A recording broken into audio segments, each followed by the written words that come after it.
नमस्कार दोस्तों, एक बार आप सभी का फिर से बहुत बहुत स्वागत है आप सभी के अपने YouTube चैनल डियर गुरुजी पर। सो गाइस, आज का ये जो सेशन है काफ़ी ज़्यादा जो है इंपॉर्टेंट रहने वाला है आप सभी के लिए। ठीक है, क्योंकि आप सभी को पता है सीटेट के जो फॉर्म्स है मतलब 31 अक्टूबर से स्टार्ट हो रहे हैं, भरने स्टार्ट हो रहे हैं। तो बिल्कुल आप लोग जो है सब लोग भर सकते हैं। ठीक है, काफ़ी लोग के सवाल ये आ रहे थे कि एलिजिबिलिटी क्या रहेगा।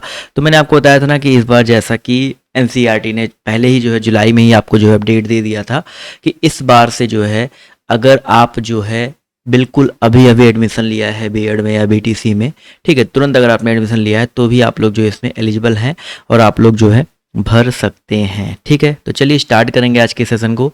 टेलीग्राम ग्रुप पर जुड़ जाइए अगर आप लोग अभी तक नहीं जुड़े हैं, नीचे लिंक दिया गया है उसी लिंक पे जो है क्लिक करके जुड़िएगा। इंस्टाग्राम पे जो है फॉलो कर लीजिए। ठीक है, और काफ़ी लोग कहते हैं सर सिलेबस के बारे में जो है बता दीजिए। तो आज के इस सेशन में हम लोग देखो एक्चुअल में क्या होता है कि कई सारे जो है दो, जैसे आपका जब सीटेट का एग्जाम होता है तो एक पेपर नहीं होता है, ये मान के चलो 1.5 महीने तक लगातार पेपर होते हैं और हमेशा पेपर जो है काफ़ी सारे मतलब 2000 अगर मैं आपको बोलूँ सर प्रीवियस ईयर का कोई एक पेपर करवा दो तो ऐसा पॉसिबल नहीं है। बट हाँ, कोई एक पेपर जो है मैं आज करवाने वाला हूँ प्रीवियस ईयर में, तो आपको एक आइडिया लग जाएगा किस तरीके के क्वेश्चन आते हैं। बाद में आपको यहाँ पर टॉपिक बाय टॉपिक आपको हर सब्जेक्ट की जो क्लास है आपको चलेगी यहाँ पर इस चैनल पर, तो सब्सक्राइब कर लेंगे तो आपको डेली बेसिस पर जो वीडियोस मिलते रहेंगे। ठीक है, सिलेबस की बात करते हैं, बहुत सिंपल सा सिलेबस है। प्राइमरी वालों की बात कर रहा हूँ, प्राइमरी बोले तो क्लास 1 से लेकर 5 तक में शिक्षण हेतु जो है इसके लिए बात कर रहे हैं। और सीटेट का एग्ज़ाम देने के बाद आप लोग जो है एलिजिबल हो जाते हो अपने स्टेट में किसी भी तरीके के जो है जो प्राइमरी लेवल पर जो भी वैकेंसी आती है उसमें पार्टिसिपेट करने के लिए, या सेंट्रल लेवल पर जो भी 1 से 5 तक की वैकेंसीज आती है। अगर आप प्राइमरी पास किए तो 1 से 5, अपर प्राइमरी पास किया तो 6 से 8 तक की वैकेंसीज के लिए आप लोग जो है एलिजिबल हो जाते हैं।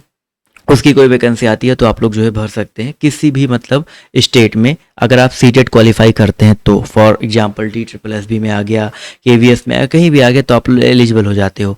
तो सिलेबस की बात करते हैं, देखो 5 सब्जेक्ट आते हैं। पहला सब्जेक्ट सबसे इंपॉर्टेंट है बाल विकास और शिक्षण। ठीक है, 30 प्रश्न आते हैं, 30 नंबर के होते हैं, नो माइनस मार्किंग, कोई भी माइनस मार्किंग नहीं होता है। इसके अलावा आपका मैथ की अगर हम बात करते हैं तो 30 प्रश्न आते हैं, 30 नंबर के होते हैं, कोई भी माइनस मार्किंग कहीं नहीं होता है। अब देखो भाषा 1 भाषा 2 की बात अभी मैं करूंगा, पहले एक बात कर लो पर्यावरण यानी कि EVS से भी आपके 30 क्वेश्चन आते हैं। अब भाषा 1 एक तो आपका फिक्स है भैया, भाषा 1 आपका जो है हिंदी।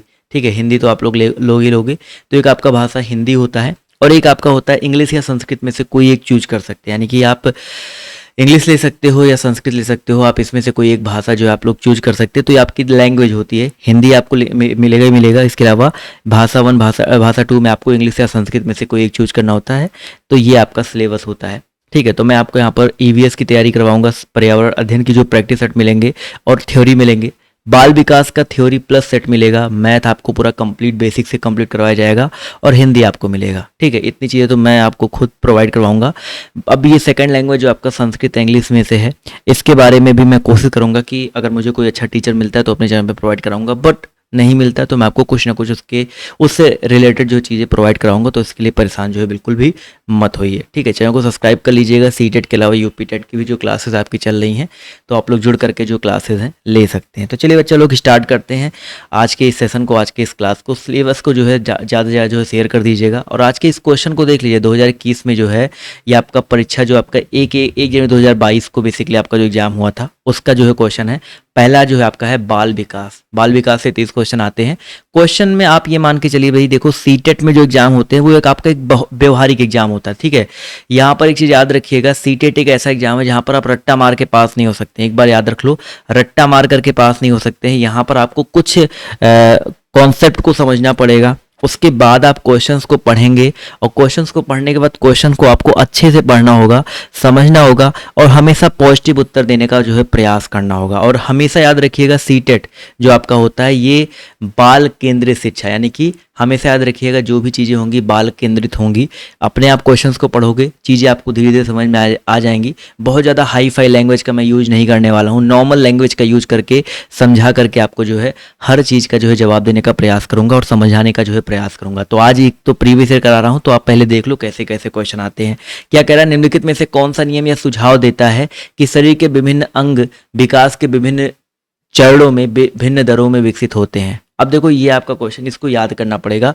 तो एक नियम होता है विकास का नियम, ठीक है। विकास का नियम क्या कहलाता है, या अगर कौन सा नियम कहता है, तो विकास का एक नियम है, विकास का एक नियम कहलाता है कि विकास की दिशा अधोगामी और शीर्षगामी। देखो क्या कह रहा है कि सिंपल समझो, शरीर के विभिन्न अंग विकास के विभिन्न चरणों में विभिन्न दरों में विकसित होते हैं। तो यहाँ पर ऑब्वियस सी बात है, जो विकास की दिशा है वो अधोगामी और शीर्षगामी होगी, यानी कि विभिन्न चरणों में भिन्न दरों में विकसित होते हैं, तो अधोगामी और शीर्षगामी है। तो ये चीज़ जो याद रखिए। सुझाव देता है कि शरीर के जो विभिन्न अंग हैं वो विकास के विभिन्न चरणों में भिन्न भिन्न दरों में विकसित होते हैं। इसे विकास का क्रम या विकास की दिशा का सिद्धांत भी हम लोग कहते हैं। तो ऑप्शन नंबर देखो, आज थोड़ी सी बोरिंग क्लास लगेगी, बट आपको एक आइडिया हो जाना चाहिए किस तरीके के क्वेश्चंस आते हैं, ये बहुत जरूरी है, ठीक है। अगला क्वेश्चन देखिए, कह रहा है कि निम्नलिखित में से कौन सा कथन सही है। चारों ऑप्शन पढ़ते हुए चलेंगे। पहला कथन देखिए, कह रहा है बच्चों का विकास एक सामाजिक सांस्कृतिक परिप्रेक्ष्य में होता है। अब देखो बच्चों का विकास जो है, आप खुद बताओ भाई, बच्चों का जो विकास होता है, ऑब्वियस सी बात है, बच्चा जब भी विकसित होता है, कोई भी बच्चा अपने समाज के आसपास जिस समाज में रह रहा है उसके हिसाब से, उसके ही परिप्रेक्ष्य में, उसकी जो आसपास की जो संस्कृति है उसके ही परिप्रेक्ष्य में उसका विकास होता है। तो ए वाला उत्तर करेक्ट हो जाएगा। क्योंकि जो अब देखो भाई, कोई अगर बालक है उच्च सामाजिक स्तर से आते हैं तो उसमें जो है, हमेशा याद रखो, सिंपल सी बात है, जैसा उसको सामाजिक परिवेश मिलेगा वैसे ही जो है उसका विकास होगा। कोई बालक अगर उच्च सामाजिक स्तर से आता है तो उसे उच्च स्तर की सभी भौतिक सुविधाएं प्राप्त होंगी, और उनका विकास जो है, जो निम्न सामाजिक स्तर के बालक हैं उनकी तुलना में काफी तेजी से होता है। और बालक का जो सांस्कृतिक परिवेश है उसमें भी जो बालक के व्यवहार आचार भी, मतलब सांस्कृतिक जो परिवेश होगा, जैसे सिंपल सी बात है, कोई एक ऐसे कल्चर में, जैसे मान के चलो भैया, आपके नॉर्थ इंडिया में अलग कल्चर है, साउथ इंडिया में अलग कल्चर है, तो कोई नॉर्थ इंडिया में पैदा हुआ तो उसका जो कल्चर होगा वो उसके हिसाब से जो है उसका विकास पे प्रभाव पड़ेगा। तो यही चीज होता है। तो ऑप्शन नंबर ए साथियों करेक्ट हो जाएगा। अब यहाँ पर बचपन व अवधि है जिसे 10 विभिन्न अवस्थाओं में बांटा जा सकता है, सब कुछ नहीं होता है, सब कुछ बताया जाएगा कि बचपन को कितने भागों में बांटा गया है, ये चीजें मैं आपको बताऊंगा पूरा डिटेल में। आनुवांशिक विन्यास के पूर्व निर्धारित रूप से प्रकट होने की प्रक्रिया क्या कहलाती है। अब देखो, आनुवांशिक विन्यास के पूर्व निर्धारित रूप से प्रकट होने की जो प्रक्रिया आपकी क्या कहलाती है। और कल से मैं कोशिश करूंगा आगे से जो भी आपको सेट प्रोवाइड करूं वो हिंदी एंड इंग्लिश दोनों लैंग्वेज में हो, जिससे आपकी जो तैयारी है और अच्छे तरीके से हो सके। तो 3 नंबर में आपका याद रखिए भाई, आनुवांशिक विन्यास के पूर्व निर्धारित रूप से प्रकट होने की जो प्रक्रिया है परिपक्वता कहलाती है। बिल्कुल सही बात है, पूर्व निर्धारित रूप से प्रकट होने की जो प्रक्रिया है परिपक्वता। परिपक्वता क्या होता है, परिपक्वता उस क्षण के कह सकते हैं रूप में हम लोग समझ सकते हैं जिसमें जीवन अपने विकास की पूर्णता पर जो है पहुंच चुका होता है, ठीक है। तो डी वाला उत्तर आपका करेक्ट हो जाएगा। आप लोग भी प्रयास करिएगा। अगला क्वेश्चन देखिए क्या कह रहा है कि डॉट डॉट डॉट समाजीकरण का प्राथमिक और डॉट डॉट डॉट समाजीकरण का द्वितीय कारक है। तो समाजीकरण का प्राथमिक कारक क्या होता है। आप एक बात बताओ भाई, सबसे पहले बच्चा पैदा होता है तो सबसे पहले उसका जो आसपास का परिसर होता है उसका परिवार होता है, उसका परिवार होता है कि नहीं होता है। तो परिवार जो है समाजीकरण का प्राथमिक कारक होता है, ठीक है, ये चीज याद रखेंगे। और विद्यालय, बालक सबसे पहले परिवार में मिलता है, परिवार में माता पिता आसपास के पड़ोस के बच्चों से जो है उसको कह सकते हैं समाजीकरण उसका होता है। सेकंड वो जो है विद्यालय में जाता है, वहां नए दोस्त बनाता है, तो उसका द्वितीय कारक होता है विद्यालय। तो ए वाला उत्तर करेक्ट हो जाएगा। तो बताओ भाई, जितने क्वेश्चन मिल रहे हैं आपको ऐसा लग रहा है कि क्या आप लोग जो है बिना पढ़े इसका जवाब दे सकते थे, दे सकते थे, बस थोड़ा सा सोचना है, व्यवहारिक ज्ञान आपके पास होना चाहिए, चीज याद रखेंगे, ठीक है। तो ए वाला उत्तर आपका यहाँ पर करेक्ट हो जाएगा। अगला क्वेश्चन है लॉरेंस कोहलबर्ग। अब देखो ये नाम ना याद रखो, बहुत बार सुनने को मिलेगा, लॉरेंस कोहलबर्ग, ठीक है, जीन पियाजे, बहुत सारे ऐसे नाम है जो आपको बहुत बार सुनने को मिलेंगे। तो बिल्कुल एकदम रट्टा मारिएगा। लॉरेंस कोहलबर्ग के अकॉर्डिंग 7-8 वर्षीय बच्चों में नैतिक निर्णय लेने का अधिकार क्या है भैया। कोई अगर 7-8 साल का बच्चा है तो उस बच्चे में नैतिक निर्णय लेने का अधिकार आधार क्या हो सकता है। तो याद रखिए सामाजिक व्यवस्था बनाए रखना। तो भाई कोई 7-8 साल का बच्चा है, क्या सामाजिक व्यवस्था बनाए रखना ऐसा उसके दिमाग में कुछ आएगा? नहीं भैया। सामाजिक अनुबंध, देखो सामाजिक व्यवस्था, सामाजिक अनुबंध से मतलब उसको नहीं होगा दंड और आज्ञा पालन। कोई भी 7-8 साल का बच्चा होगा तो भैया बिल्कुल सही बात है, इसका अधिकार आधार उसका हो सकता है नैतिक निर्णय, कि भाई उसको पता होगा कि अगर मैं ये काम नहीं करूंगा तो मुझे दंड मिल सकता है। कोई चीज कोई बोलता है तो उसका आज्ञा पालन करता है। 7-8 साल के बच्चों में ये चीज सबसे ज्यादा होता है, तो ये चीज याद रखेंगे। तो सी वाला उत्तर आपका यहाँ पर करेक्ट हो जाएगा। चारों ऑप्शन देखोगे ना तो मैं बता रहा हूँ 90% टाइम अगर आपने थोड़ा बहुत व्यवहारिक आप मतलब इसी समाज में रहते हो तो जवाब जो है दे ले जाओगे। अगला क्वेश्चन देखो, जीन पियाजे नाम आया ना भाई, इन सब के सिद्धांत के बारे में डिटेल में आपको पढ़ाया जाएगा। जीन पियाजे के सिद्धांत में क्रमबद्धता किस संदर्भ में प्रयोग हुआ है? तो भैया याद रखिएगा, जीन पियाजे के सिद्धांत में जो क्रमबद्धता है वो याद रखिएगा वस्तुओं को किसी एक आयाम जैसे लंबाई पर आधारित क्रम में जो है देना। ठीक है, इसमें जो है प्रयोग हुआ, तो ए वाला उत्तर आपका जो दिया गया आपका करेक्ट हो जाएगा। क्रमबद्धता याद रखिएगा, मूर्त जो संक्रियात्मक अवस्था होती है 7 से 11 उसकी मुख्य विशेषता होती है लंबाई के आधार पर क्रम में रखने की योग्यता उन बालकों में जो है आ जाती है जो 7 साल लेकर 11 साल के तक के बच्चे होते हैं। अगला क्वेश्चन देखिए आपसे यहाँ पर क्या, चारों ऑप्शन पढ़ोगे ना, दूसरों के परिपेक्ष लेने की क्षमता, ये क्रमबद्धता का मतलब नहीं होता। क्रमबद्धता का मतलब होता है कि वस्तुओं को किसी एक आयाम जैसे लंबाई पर आधारित क्रम जो है देना। अगला क्वेश्चन है, 5 वर्षीय नसीमा को यह लगता है, देखो इसी तरीके क्वेश्चन आते हैं कि पढ़ करके थोड़ा सोचना है आपको और जवाब जो देना है।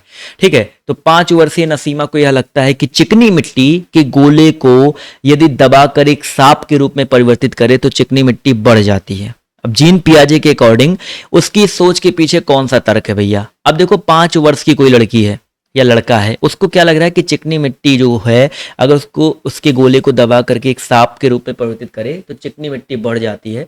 अगर कोई लड़की ऐसा सोच रही है तो वो क्या सोच रही है? तो जीववाद, भाई जीववाद का यहाँ पर कोई सवाल ही नहीं पैदा होता है। वो सोच रही है किसके बारे में भैया? बिल्कुल सही बात है, उसकी इस सोच के पीछे कारण है केंद्रीयता का। ठीक है, केंद्रीयता, ये पूर्व संक्रियात्मक अवस्था यानी कि 2 से लेकर के 7 वर्ष तक के जो बच्चे होते हैं उनकी विशेषता होती है जिसमें बालकों को लंबाई चौड़ाई का ज्ञान होता है पर वे मात्रा और परिमाण के आधार पर वर्गीकरण जो है नहीं कर पाते हैं। ये पॉइंट याद रखिएगा, तो बी वाला उत्तर आपका यहाँ पर जो है करेक्ट हो जाएगा। ठीक है, अब ये छोटे छोटे जो आपके थोड़े से टफ वर्ड्स हैं इनको मैं बिल्कुल आसान करके जो है आपको बताने का प्रयास करूंगा। लेओ वाइगोस्की, देखो ये भी नाम याद रखो, बहुत बार मिलने वाला है। लेओ वाइगोस्की, इनके संज्ञानात्मक विकास का सिद्धांत जो है किस पर आधारित है? तो याद रखिएगा, इनके संज्ञानात्मक विकास का सिद्धांत जो है सामाजिक संरचना पर जो आधारित है। ठीक है, लेओ वाइगोस्की, इनके सामाजिक संज्ञानात्मक विकास का जो सिद्धांत है किस पे आधारित है भैया? सामाजिक संरचना पर आधारित है। तो ए वाला उत्तर आपका यहाँ पर जो है करेक्ट हो जाएगा। अगला क्वेश्चन देखिए, कह रहा है लेओ वाइगोस्की ने बच्चे के स्वयं से संवाद करने की क्रिया के लिए किस शब्द का जो है प्रयोग किया है? तो जो लेओ वाइगोस्की हैं, बच्चे के स्वयं से संवाद, कोई बच्चे ऐसे स्वयं से ही बातें करते हैं तो इसको बोलते हैं निजी संवाद। ठीक है, बिल्कुल यहाँ पर सिंपल सा वर्ड है निजी संवाद, आप टिक कर सकते हो, ए वाला उत्तर करेक्ट हो जाएगा। वाइगोस्की क्या कहते हैं भैया? वाइगोस्की कहते हैं कि बच्चे भाषा का प्रयोग सामाजिक संप्रेषण, स्वनिर्देशित विधि से कार्य करने, अपने व्यवहार हेतु योजना बनाने और निर्देश देने का मूल्यांकन करने के लिए जो है करते हैं, इसे ही निजी संवाद कहते हैं। ठीक है, मुझे पता है थोड़ा सा जो बोरिंग लग रहा होगा बट धीरे धीरे मैं इसका जब थ्योरी पढ़ाऊंगा तो आपको और अच्छे समझ में आने वाला है। 10 नंबर क्वेश्चन है, एक प्रगतिशील कक्षा की निम्नलिखित में से कौन सी विशेषता है भैया? प्रगतिशील कक्षा की विशेषता क्या है? तो एक प्रगतिशील कक्षा, ड्रिल और अभ्यास पर जोर देना भैया। भाई अभ्यास करने पर कौन जोर देता है भैया? प्रगतिशील कक्षा का मतलब होता है योग्यता आधारित भैया स्थायी अलगाव। योग्यता के आधार पर अगर आप अलगाव कर दोगे तो फिर बिल्कुल गलत बात है भैया। सहयोगिता पूर्ण अधिगम, ये बिल्कुल सही बात है। सहयोगिता पूर्ण अधिगम जो होता दिया गया है आपका यहाँ पर करेक्ट हो जाएगा। ये आपका जो दिया गया सी वाला उत्तर आपका यहाँ पर करेक्ट हो जाएगा। क्लियर है? चलिए भाई, तो सहयोगिता पूर्ण अधिगम आपको समझ में आ गया होगा क्या होता भैया? तो ऑप्शन नंबर साथियों, सहयोगिता का मतलब होता है कि अपने साथ के जो लोग हैं उनके साथ जुड़ करके पूर्ण अधिगम, अधिगम मतलब होता है क्षमता, मतलब सीखने की जो क्षमता होती है। तो ऑप्शन नंबर सी वाला करेक्ट हो जाएगा। एक बच्चे में दूसरों की नीयत और इच्छाओं को समझने की योग्यता है, यह बुद्धि के किस स्वरूप को दर्शाती है? एक बच्चे में दूसरों की नीयत और इच्छाओं को समझने की योग्यता, अगर कोई बच्चा उसमें जो है दूसरों की नीयत और इच्छाओं को समझने की योग्यता है तो ये बुद्धि के किस स्वरूप को दर्शाती है? तो ये बुद्धि के अंतरः व्यक्तित्व बुद्धि को दर्शाती है। ठीक है भैया, ऑब्वियस सी बात है, दूसरों की नीयत और इच्छाओं को समझ रहा है तो बुद्धि के अंतरः व्यक्तित्व बुद्धि स्वरूप को दर्शाती है। और ये हार्वर्ड गार्डनर ने जो है एक बहुबुद्धि का सिद्धांत दिया था, उसमें जो है इसके बारे में बताया गया है। ठीक है, अब ऐसे जो व्यक्ति होते हैं वो किस में कुशल होते हैं? वो अच्छे शिक्षक बन सकते हैं, अच्छे चिकित्सक बन सकते हैं, राजनेता, सेल्समैन। तो ऑप्शन नंबर बी साथियों जो है करेक्ट हो जाएगा। राष्ट्रीय शिक्षा नीति, वेरी इंपॉर्टेंट, देखो यहाँ से क्वेश्चन बनता ही बनता है क्योंकि शिक्षा नीति 2020 2021 से में भी क्वेश्चन बना था, 22 में भी क्वेश्चन बनेगा ही बनेगा। राष्ट्रीय शिक्षा नीति 2020 में निम्नलिखित में से कौन सा कथन प्रस्तावित है? तो राष्ट्रीय शिक्षा नीति 2020 की अगर हम बात करते हैं तो मातृभाषा में शिक्षित होना शैक्षिक और प्रौद्योगिक उन्नति में बाधक है, ऐसा कुछ नहीं कहा गया भैया। मातृभाषा में शिक्षित होना क्या बाधा है? नहीं, बाधा नहीं है। ये ऐसा राष्ट्रीय शिक्षा नीति 2020 में नहीं कहा गया है। विद्यालयों को बच्चों को अंग्रेजी भाषा की प्रथम भाषा के रूप में सीखने और बोलने को प्रोत्साहित करना चाहिए। बिल्कुल गलत बात है भैया। अंग्रेजी एक सिर्फ भाषा हो सकता है, अंग्रेजी कोई वो नहीं हो सकता, ठीक है। बाल विद्यार्थियों के लिए बहुभाषी होने के उच्च संज्ञानात्मक लाभ हैं। तो ये हो सकता है जो बाल विद्यार्थी हैं अगर वो बहुभाषी हैं तो उनके उच्च संज्ञानात्मक लाभ हैं। ये जो है बेसिकली कहा गया है राष्ट्रीय शिक्षा नीति में, ये कथन प्रस्तावित है। तो ये पॉइंट जो है याद रखिएगा। तो ऑप्शन नंबर सी साथियों यहाँ पर जो है करेक्ट हो जाएगा, ठीक है। अगला क्वेश्चन है जेंडर भूमिकाएं हैं। जेंडर जो है भूमिकाएं हैं, किस प्रकार की भूमिकाएं हैं? अधिग्रहित व्यवहार, जन्मजात व्यवहार, जैविक संरचना या आनुवांशिक निर्धारित है। तो जेंडर जो होता है, जेंडर मतलब समझते हैं ना भाई, तो जेंडर जो होता है वो आपकी अधिग्रहित व्यवहार, ठीक है। अधिग्रहित व्यवहार है। जेंडर भूमिकाएं सांस्कृतिक और व्यक्तिगत होती हैं जो निर्धारित करती है कि समाज के संदर्भ में पुरुषों और महिलाओं को कैसे सोचना, बोलना, कपड़ा पहनना, बातचीत करना चाहिए, ठीक है।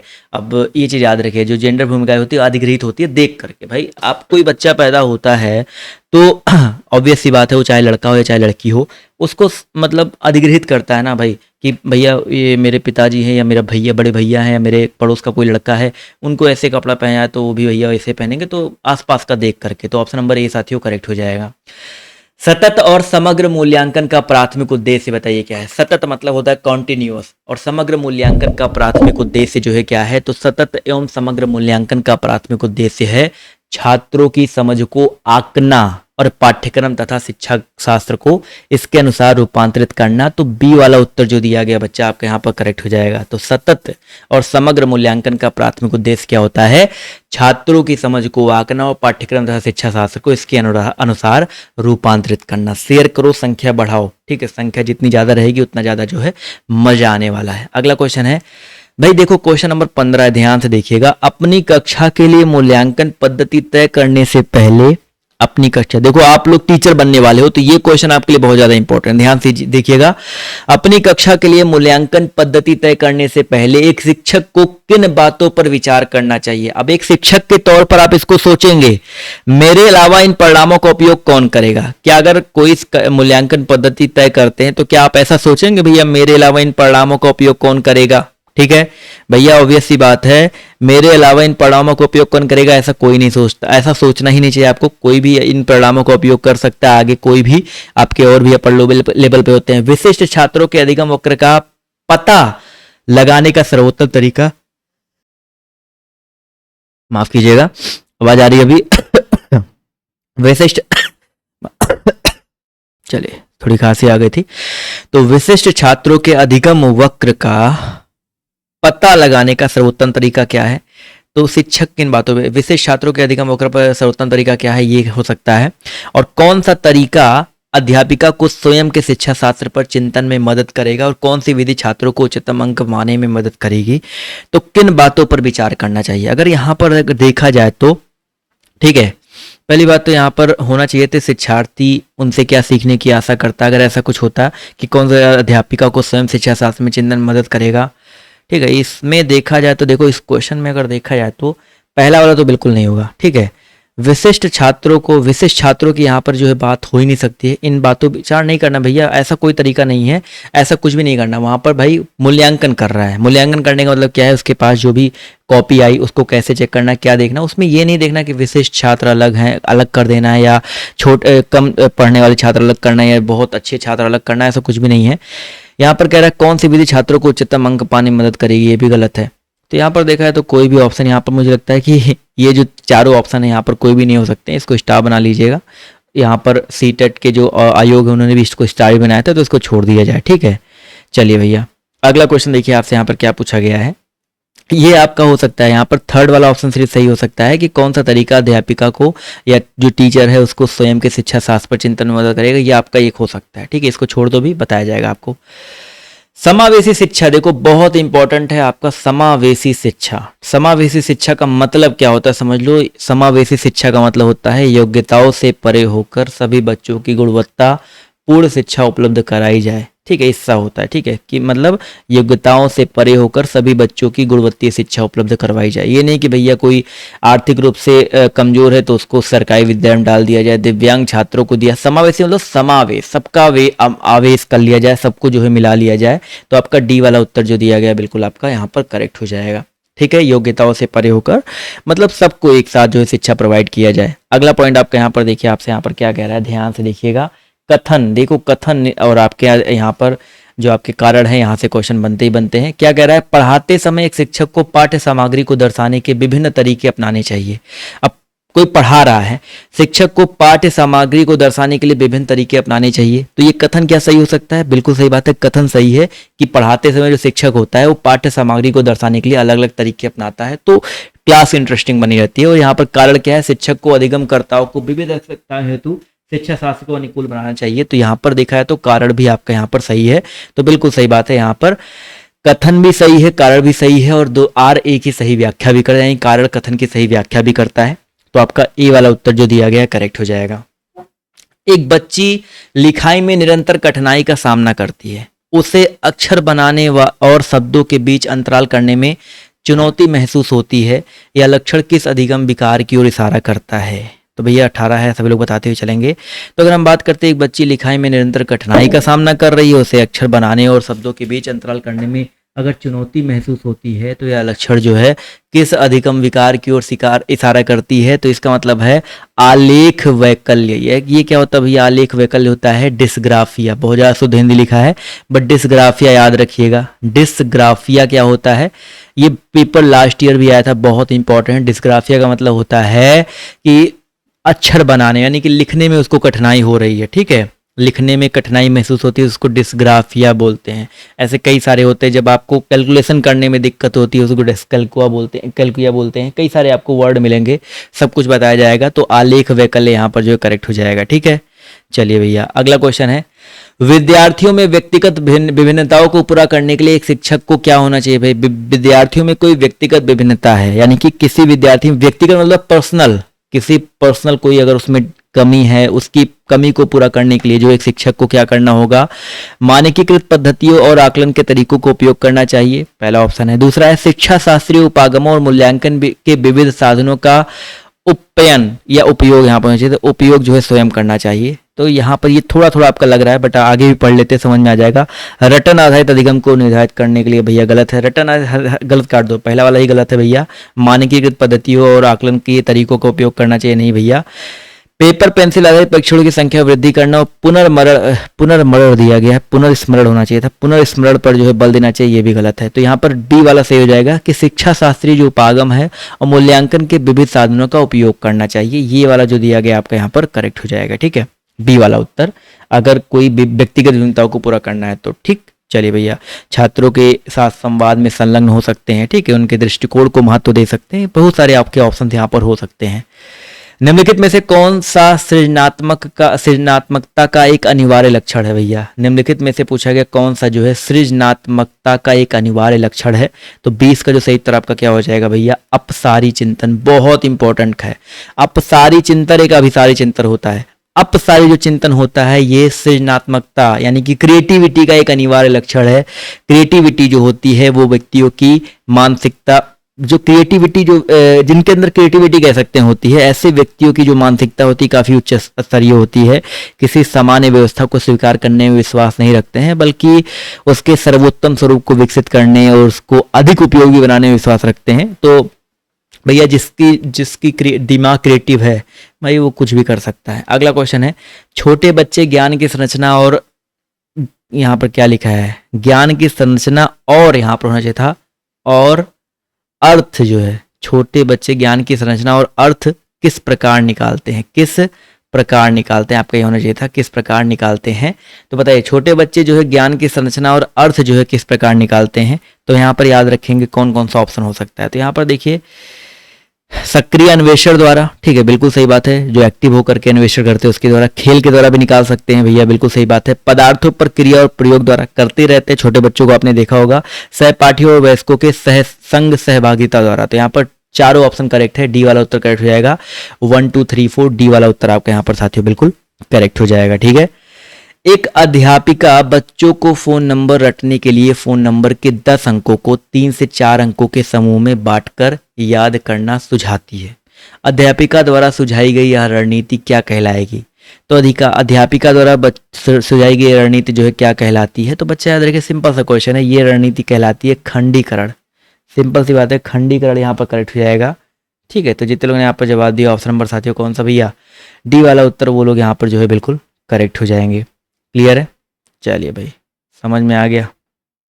चलिए अगला क्वेश्चन देखिए आपसे यहाँ पर, क्योंकि भाई अलग अलग खंड में बांटने की बात हो रही है ना भाई। अगला क्वेश्चन देखिए क्या कह रहा है कि निम्नलिखित में से अधिगम की कौन सी दशा पर विद्यालयों में सबसे अधिक बल देना चाहिए? अधिगम की कौन सी दशा पर विद्यालयों में सबसे अधिक जो है बल देना चाहिए? तो 23 का सही उत्तर आपका क्या हो जाएगा? परिवेश में सहभागिता द्वारा कौशलों और ज्ञान का अर्जन। ठीक है, इस पर जो अधिक बल देना चाहिए, तो ए वाला उत्तर आपको जो दिया गया बिल्कुल करेक्ट हो जाएगा। यहाँ पर इस क्वेश्चन देखिए ध्यान, थोड़ा बड़ा क्वेश्चन, देखो बड़े बड़े क्वेश्चन आपको देखने को मिलेंगे सीटेट में। ठीक है, तो एकदम बड़े क्वेश्चन से तो भागना नहीं है। निम्नलिखित में से कौन सा युग्म सामाजिक संरचनात्मक उपागम के अकॉर्डिंग छात्रों के पढ़ने को सुसाध्य करता है? पहला ऑप्शन है सलमा विद्यार्थियों को नए शब्द सिखाने के लिए फ्लैश कार्ड का उपयोग करती है और उनके सही उत्तरों के लिए उन्हें टॉफी देकर पुरस्कृत करती है।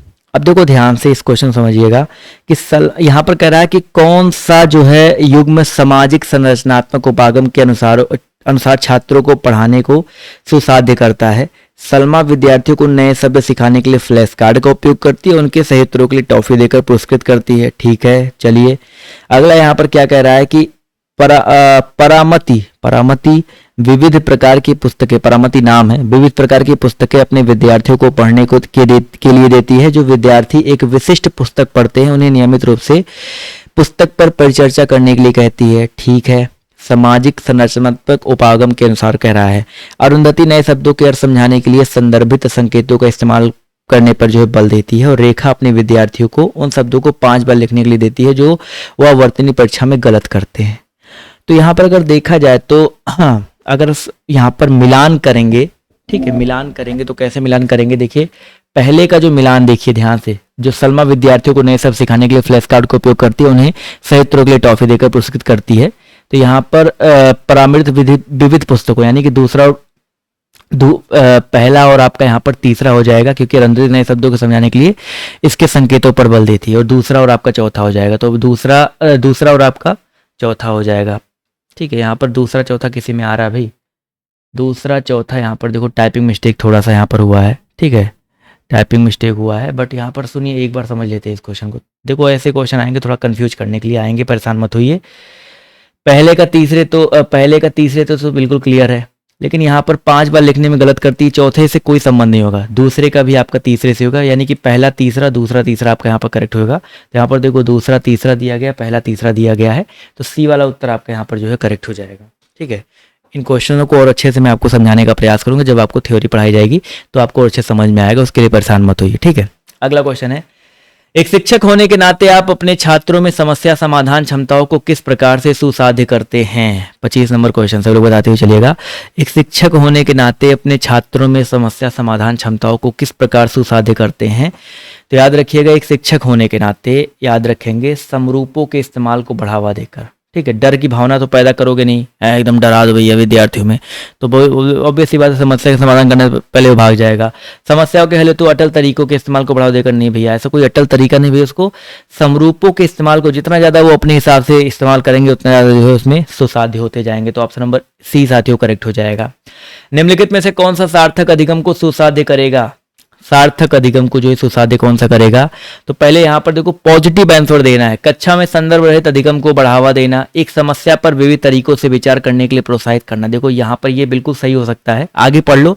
रट्टा मार्ग सीखने को नहीं भैया, शिक्षक द्वारा सैंपल पर लिखे गए उत्तरों को नकल करना, ये भी गलत है। तो बी वाला करेक्ट है, समस्या पर विविध तरीकों से, कोई आपको प्रॉब्लम दिया जाए और विविध तरीकों से इस पर विचार करने के लिए प्रोत्साहित किया जाए तो ऑब्वियस सी बात है ये आपका सार्थक अधिगम को सुसाध्य करेगा।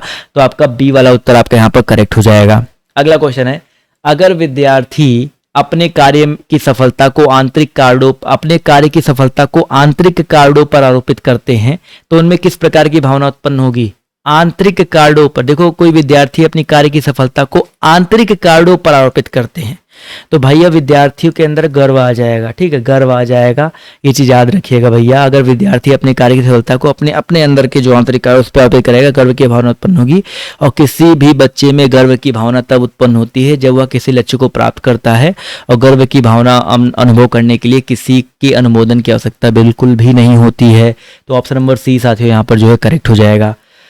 शिक्षा के प्राथमिक स्तर पर बहुसंवेदनीय उपागम के इस्तेमाल को प्रोत्साहित करना चाहिए, क्योंकि भैया याद रखिएगा, यह अधिगम को और अधिक प्रभावशाली बनाता है। प्राथमिक स्तर पर बहुसंवेदनीय उपागम का इस्तेमाल को प्रोत्साहित करना चाहिए, बिल्कुल सही बात है, यह अधिगम को और अधिक प्रभावशाली बनाता है। तो ये वाला उत्तर आपका यहाँ पर करेक्ट हो जाएगा, ठीक है। बच्चे अक्सर विभिन्न संकल्पों के बारे में वैकल्पिक संकल्पनाएं और भ्रांतियां गठित कर लेते हैं, इस संदर्भ में कौन सा कथन सही नहीं है? 29 नंबर क्वेश्चन है। तो बच्चे अक्सर विभिन्न संकल्पों के बारे में वैकल्पिक संकल्पनाएं और भ्रांतियां गठित कर लेते हैं, इस संदर्भ में अगर देखा जाए तो कौन ऑप्शन है? एक अध्यापिका को बच्चों द्वारा गठित वैकल्पिक संकल्पनाओं और भ्रांतियों को सख्त रूप से यहाँ पर होना चाहिए, तो सख्त रूप से हतोत्साहित, हमेशा निगेटिव आंसर जो आपका हमेशा याद रखिए गलत होता है। तो यहाँ पर पूछा जाएगा कौन सा कथन सही नहीं, हतोत्साहित किसी भी चीज से नहीं करना चाहिए, तो पहला ही ऑप्शन यहाँ पर करेक्ट रहेगा, क्योंकि हमेशा नेगेटिव उत्तर जहाँ पे आए वो हमेशा गलत होता है, तो इसको याद रखेंगे। तो ए वाला उत्तर आपका यहाँ पर गलत हो जाएगा, ठीक है। अगला क्वेश्चन है, निम्नलिखित में से अधिगम का कौन सा परिप्रेक्ष्य यह कहता है कि ठोस प्रलोभनों और पुरस्कारों द्वारा विद्यार्थियों को सीखने के लिए अभिप्रेरित किया जा सकता है? तो निम्नलिखित में से कौन सा परिप्रेक्ष्य यह कहता है कि ठोस प्रलोभनों द्वारा, देखो कभी कभी क्या होता है, मैंने आपको बोला भैया आप इसमें जो है इतना नंबर लेकर आओगे, मैं आपको ये गिफ्ट में दूंगा, ये आपको करूंगा, तो आप थोड़ा मेहनत से पढ़ के आते हो ना, ऐसा होता है ना। तो यहाँ पे ऑब्वियस याद बात रखिए, ये व्यवहारात्मक कहलाता है, ठीक है। व्यवहारात्मक परिप्रेक्ष्य क्या कहता है? जो बिहेवियरल व्यू होता है, ये कहता है कि ठोस प्रलोभनों और पुरस्कारों द्वारा विद्यार्थियों को सीखने के लिए अभिप्रेरित जो है आपका किया जा सकता है, ठीक है। चलिए भाई, तो आज ज़्यादा क्वेश्चंस नहीं करवाए, मैंने आपको बाल विकास का करवाया। इस तरीके से अगर आप ध्यान से देखेंगे और भी जो आपके यहाँ पर टॉपिक है, सारे टॉपिक आपको कवर करवाया जाएगा, ठीक है। थोड़ा ज़्यादा बोर ना हो, आपको एक आइडिया मैंने आपको दे दिया है किस तरीके से आते हैं। इसका PDF मैं दे दूंगा और टॉपिक बाय टॉपिक अभी चीज़ें चलाऊंगा, क्योंकि ऐसे तो आपको समझ में आने से रह गया, ठीक है। टॉपिक बाय टॉपिक आपको मैं MCQs भी कराऊंगा, थ्योरी भी कराऊंगा, कुछ चीज़ें मैं आपको पहले थ्योरी दे दूंगा, उसके बाद मैं आपको MCQs के रिलेटेड कराऊंगा, तो आपको ज़्यादा चीज़ें जो समझ में आएंगी, ठीक है। तो आज का ये वीडियो कैसा लगा आप लोग कॉमेंट करके जरूर बताइएगा, और इस वीडियो को यार ज़्यादा से ज़्यादा जो है शेयर करिएगा अपने साथियों के साथ, दोस्तों के साथ, क्योंकि देखो दिसंबर में एग्जाम आपके स्टार्ट हो जाएंगे, तो समय बहुत ज़्यादा आपके पास नहीं है, 1 महीने का टाइम है। तो ज़्यादा से ज़्यादा अगर आप तैयारी अच्छे से करना चाहते हैं तो बिल्कुल तैयारी पे एकदम जुड़ जाओ, एकदम लग जाओ, क्योंकि आपको इधर से उधर जो है टच से मस जो है नहीं होना है। तो आज के इस वीडियो में सिर्फ इतना ही, बाय बाय, टेक केयर, जय हिंद, जय भारत, धन्यवाद आप सभी के इस सेशन में जुड़ने के लिए।